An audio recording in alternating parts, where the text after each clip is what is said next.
Hello everyone, this is VGTI here with another top 5. It's been a while since I did one of these videos. My last one was actually back in E3 of 2014, where I listed my top 5 favorite things that I saw there.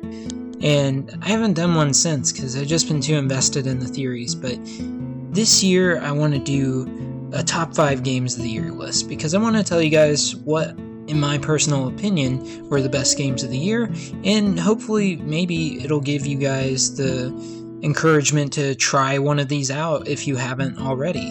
And I know that some of you are on my channel because I talk about some of these games, so just keep that in mind. This list is of course my own personal opinions, and if they don't go with yours or if they don't follow yours, then I'm sorry. But these are my personal top 5 games of 2015, and I put them on here because I simply enjoyed them the most out of everything that I played this year. So for this list, I'm going to go from 5 to 1, with 5 being the low part of the list and 1 being the best. So let's get started. First off, for my number 5 pick, I choose Fallout 4.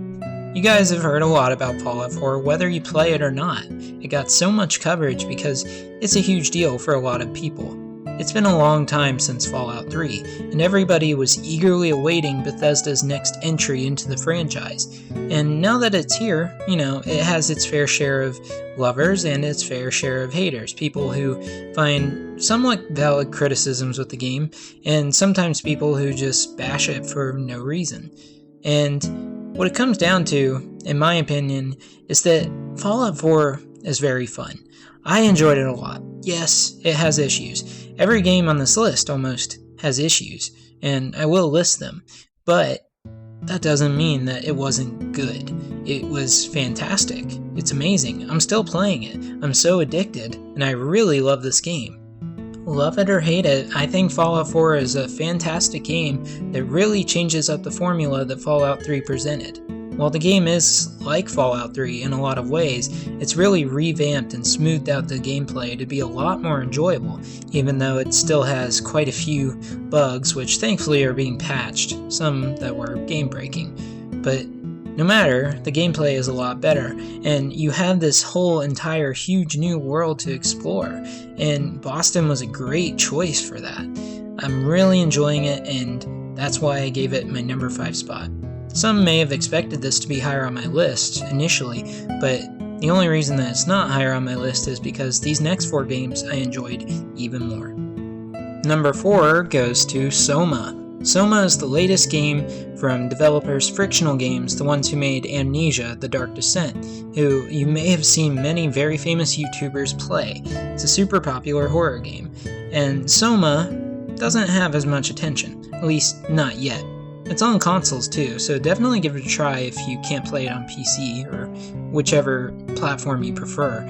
Soma is an amazing horror game. Let's get right down to it. It's not Amnesia. Amnesia was very in-your-face scary, and it was very kind of surface-level horror, whereas Soma is very different. It goes more into the inner workings of horror, going into more psychological stuff, ideas about who you are as a person, and basically who you view yourself as, and what you would do if, say, there was a copy of you, Soma deals with a lot of very psychological, mind-bending stuff like that, and all along the way, it throws very horrifying, robotic, humanoid / whatever amalgamations at you.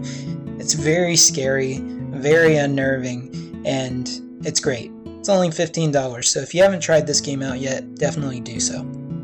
Number 3 on the list is Life is Strange. This is a game that I have done a couple of theories on, and you guys really need to play Life is Strange if you haven't played it. I understand why some people don't like Life is Strange. It makes sense to me, because it's definitely not for everyone. It plays like a Telltale game, except with a few different twists added, and in my opinion, better storytelling. It tells the story of Max Caulfield, a normal photography student who gains these weird time travel powers that she can use to rewind time back a short distance and change the outcome of events. And you use this to affect your choices throughout the game, as well as get to the game's central mystery, which is solving the disappearance of a girl from your school. And it's super interesting. Some have criticized it for being kind of silly at times, using weird, outdated terms, and it's definitely not the most graphically impressive game, but God, does it have an amazing art style. And seriously, even the outdated terms, they're kind of endearing after a while. But in my opinion, the best thing about Life is Strange is its story and its characters. I have never I have, but Life is Strange is one of the games where I care so much about the characters.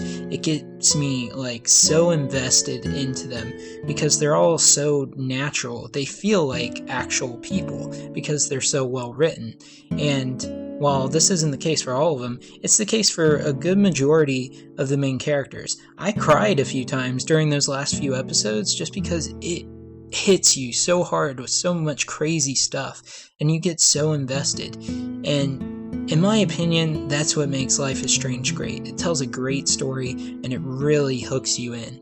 So definitely give it a try. It gets my number 3 spot and it is a great series. I can't wait to see more if there is more. Number 2 on this list is Metal Gear Solid 5: The Phantom Pain, a very controversial game.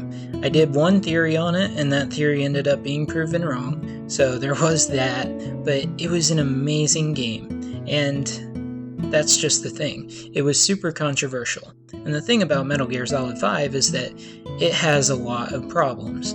A lot of problems. There's a lot of stuff with Metal Gear Solid 5 that I cannot defend, at all. A lot of stuff that actually made me upset as a Metal Gear Solid fan. I won't deny that, and I can understand the criticisms. But at the same time, taking what's in Metal Gear Solid 5, looking at what it is as it is right now, what's good about it, it still deserves, in my opinion on my list, the number 2 spot.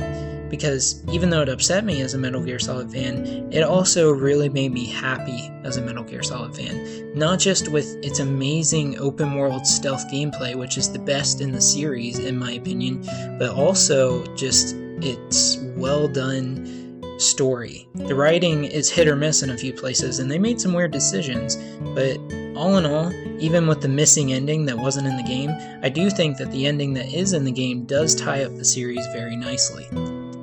I enjoy Metal Gear Solid 5 more than I did Life is Strange or Soma or Fallout 4. I enjoyed it more than all of those, even with its problems being taken into account. So, with that, Metal Gear Solid 5: The Phantom Pain gets my number 2 spot on this list. But of course, that just leaves us with the number 1 spot. Now, if you guys have been keeping on track with my videos lately, then it's probably going to be pretty easy for you to guess what my number 1 game of this year is. I've done multiple theory videos on it already, and there's even 2 more theory videos that I already have in mind that are going to come out soon after this video. And that game is Undertale. Undertale is my game of the year. It is my top game of 2015 and one of my favorite games of all time. Undertale, I can't state enough how good Undertale is. And a lot of people are already giving it the, oh, it's so popular, we gotta hate it vibe, you know? It's getting a lot of hate just for that reason, because it's gotten so popular. It's taken the internet by storm, and there is good reason for that.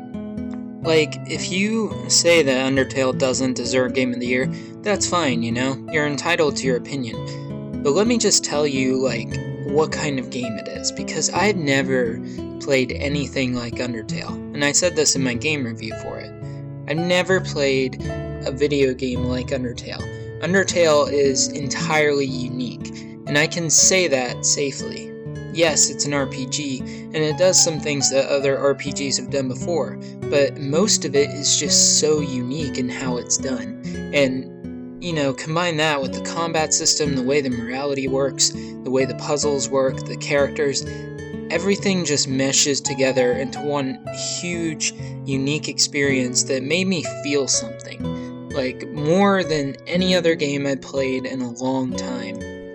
Because not only is Undertale like a good RPG and a good video game, like on the outside, but then you get to the inner workings of Undertale. It acknowledges you as a player. It makes you a part of the story in various ways, and I can't really go into what those ways are. But it's amazing how it does this.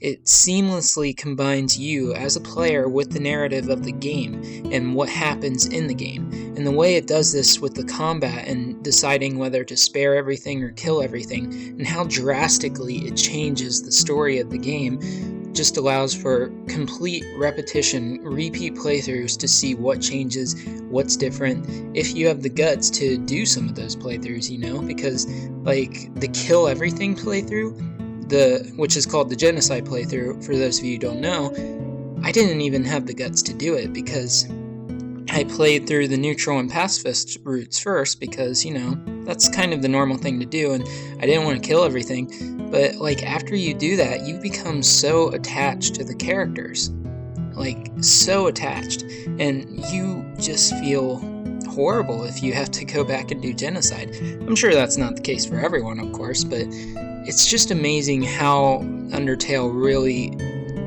like grabs your feelings, takes hold, and gives you an experience. It gives you something very unique, something that doesn't let up and was enjoyable every step of the way. And for a lot of the time at the beginning, you won't even be sure what's happening. You'll be like, oh, what does this mean? Does this permanently affect the game? What has this changed? And it just left me so like sitting in my seat thinking about what was actually going on, and caused me to reset one time just because I wasn't sure how the mechanics worked. It was like near the beginning of the game, and I'm sure a lot of you know what I'm talking about if you played the game. Undertale, simply enough to shorten this, is just so good. It's the best game that I played of 2015, and it's one of the best games that I've ever played. It truly is unique, and I'm able to genuinely say that more for Undertale than any other game that I have been able to say that for in a while. Like, it is way up there with one of my all-time favorite games of all time, and you're doing yourself a disservice if you don't play it. I barely see anything wrong with the game as it is. It does everything that it sets out to do so well, and it deserves your time and attention. It really does. Because, like, here I am, sitting here doing this video, recording, and I'm just thinking to myself, man, I can't wait to do these next 2 theory videos on Undertale, just because there's so much to talk about with this game, and I can't wait to do a Let's Play and Analyze of it on my other channel, because you can be sure I'll be doing that. So, like, it just makes me so excited, and Undertale really is one of the best experiences that I've had in a long time. So that's it for my Game of the Year list, guys. I hope you guys enjoyed it. Maybe you agreed with it, maybe you didn't. That's fine. Leave your opinions in the comments, and leave your own Games of the Year in the comments. Tell me what you enjoyed, and tell me why. I'd love to read about it. So guys, that's it for this video.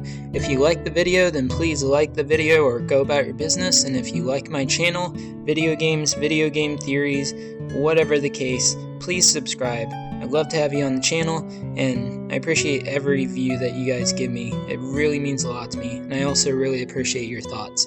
My next video, like I mentioned in this video, is going to be an Undertale theory, and there probably will be one after that. But after that, you know, I'll probably go to some more stuff that I haven't covered yet, or at least stuff that I haven't covered in a while. But I really just need to get my Undertale theories out there because I can't quit talking about this game, you know? So that's it for this video, guys. Thanks for watching. I'll see you in the next video.